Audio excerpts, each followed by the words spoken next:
Bonjour et bienvenue à tous. Vous rappelez-vous de la série H, diffusée entre le 24 octobre 1998 et le 20 avril 2002 sur la chaîne Canal+. H est devenue en très peu de temps la série incontournable en Hexagone, ouvrant la voie à ses acteurs vers la célébrité et le succès.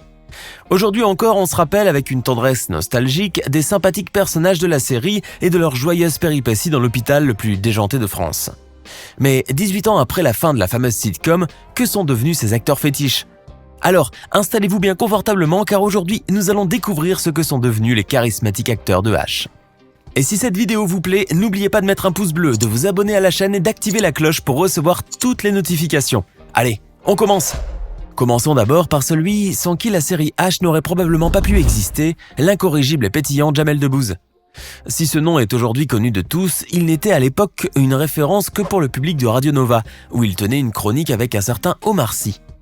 En effet, c'est grâce à son rôle de Jamel Dridi, le standardiste maghrébin de l'hôpital le plus déjanté de France, que l'acteur réussit réellement à percer dans le monde du showbiz. Sa spontanéité et son humour malicieux, à la limite de l'impertinence, lui ont valu d'être la coqueluche du public, qui s'est très vite attaché à ce jeune banlieusard qui défie si bien son handicap. Doté d'un charisme et d'un magnétisme naturel, Jamel Debbouze sera ainsi sollicité pour jouer des seconds rôles dans des films à succès comme par exemple Le fabuleux destin d'Amélie Poulain ou encore Astérix et Obélix Mission Cléopâtre, sortis respectivement en 2001 et 2002.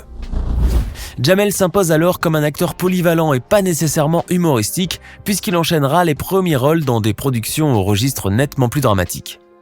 Il tourne ainsi notamment dans le film de Luc Besson, Angela, sorti en 2005, ou encore L'excellent Indigène, sorti en salle en 2006.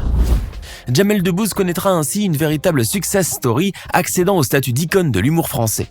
Il permettra par la suite aux jeunes générations de l'humour de connaître le succès en créant le Jamel Comedy Club, aujourd'hui une référence dans le milieu. Sur le plan privé, la star de la banlieue de Trappes est un heureux mari et papa qui partage son temps libre entre la France et le Maroc, où il organise chaque année le plus grand festival international du rire du monde dans la magnifique ville de Marrakech. Après Jamel, impossible de ne pas parler de ses amis de toujours, également apparus pour la première fois sur Radio Nova, le duo Eric et Ramzy. On se rappelle tous de Sabri Saïd, le grand brancardier dégingandé et totalement à côté de la plaque de la série H, interprété avec brio par Ramzy Bedia.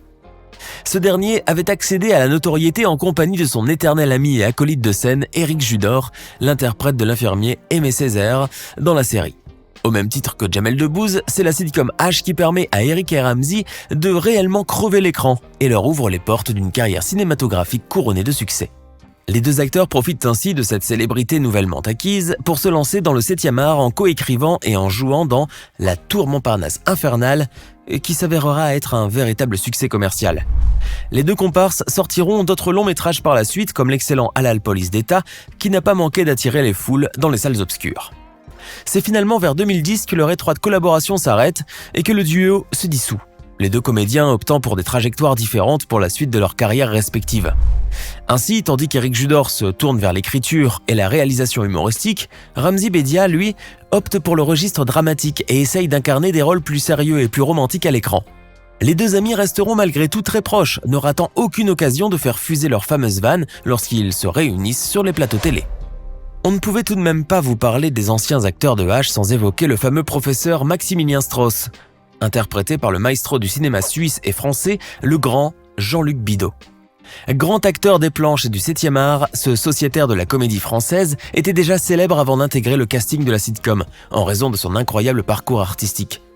Toutefois, sa popularité allait connaître un nouvel essor, particulièrement chez les plus jeunes générations, qui ne connaissaient pas encore cet immense comédien. Grâce à son jeu d'acteur irréprochable, Jean-Luc Bidault a en effet marqué la série de son incroyable charisme, au point d'en devenir l'un des personnages les plus attachants, au même titre d'ailleurs que Jamel ou Sabri. Son rôle de chirurgien tête en l'air et totalement incompétent dans H lui valut ainsi la reconnaissance d'un public plus jeune qui n'hésite pas à l'apostropher dans la rue pour un autographe ou pour une vanne à propos de son personnage. À la fin de la série, Jean-Luc Bidault continuera son ascension du 7e art tricolore en tournant plusieurs films, parmi lesquels Ripou 3 de Claude Zidi ou l'excellent Il reste du jambon. Il fera aussi quelques brèves apparitions dans d'autres séries qui ne susciteront malheureusement pas le même engouement auprès du public.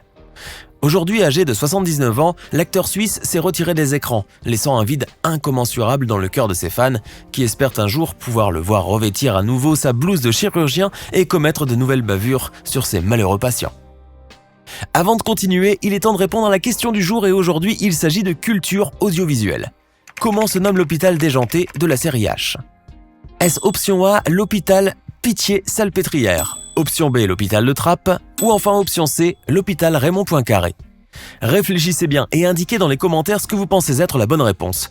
Rendez-vous en fin de vidéo pour connaître la bonne réponse. Une des plus grandes victimes des vannes du trio Jamel, Ramzy et Eric dans la série était sans conteste le docteur Béatrice Goldberg, incarnée par l'actrice Catherine Benguigui. Dans la série, elle était en effet considérée comme l'archétype de la femme intellectuelle et sympathique, mais au physique souvent souligné dans les épisodes comme ingrat.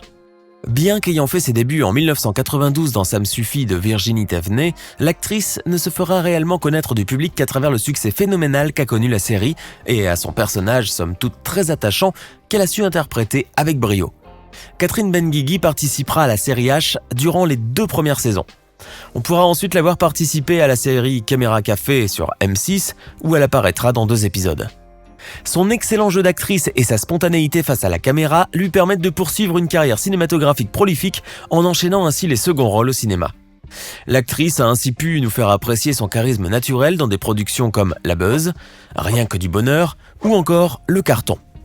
Son talent a même été reconnu par les plus grands réalisateurs comme Roman Polanski qui lui offre un rôle mineur dans un de ses blockbusters, La 9e porte avec Johnny Depp. Elle a également travaillé avec le grand Woody Allen en 2011 en faisant une remarquable apparition dans sa magnifique comédie Minuit à Paris. Après la douce et timide Dr Goldberg, impossible de ne pas citer la cynique infirmière en chef de l'hôpital, Clara Saulnier, jouée par la talentueuse Sophie Monico. Antithèse de sa comparse féminine le Dr Goldberg, Clara se veut séduisante, manipulatrice et dominatrice, ne ratant jamais une occasion pour rabaisser ses collègues ou les humilier.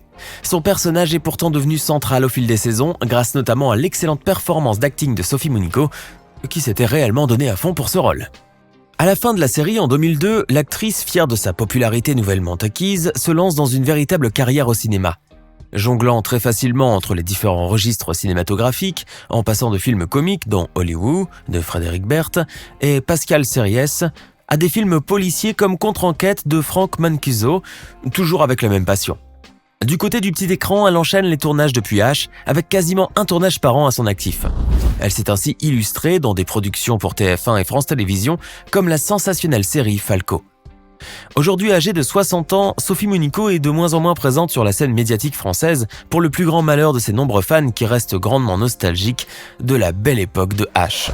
C'est à partir de la 3e saison que Charlotte, la fille du professeur Maximilien Strauss, fait son apparition dans la série.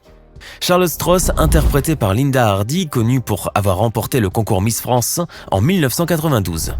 Contrairement à son incompétent chronique de père, Charlotte est une fille studieuse et très cultivée, avec en plus un physique de rêve qui fait régulièrement tourner la tête à Jamel et Aimé.